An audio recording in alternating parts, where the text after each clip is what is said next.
Another concept you need to know when using TypeScript to build Angular applications is the concept of arrow functions.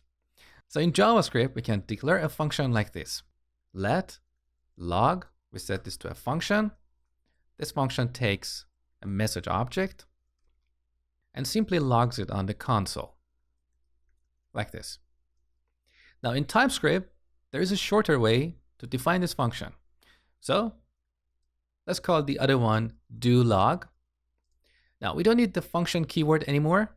We can simply add the parameters, in this case message. Then we add this arrow, and that's why we call this an arrow function. And finally, the code block.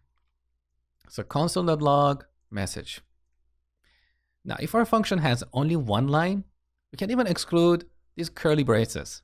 So we can make this code a little bit shorter and cleaner, like this.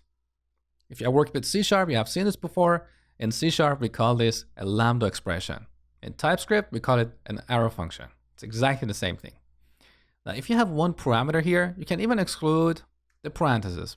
But I personally don't like this because I think it makes the code a little bit less readable. So I always like to put my parentheses here to indicate to the reader of this code that these are the parameters.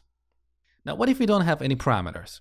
We just add empty parentheses. And of course here, we don't have the message.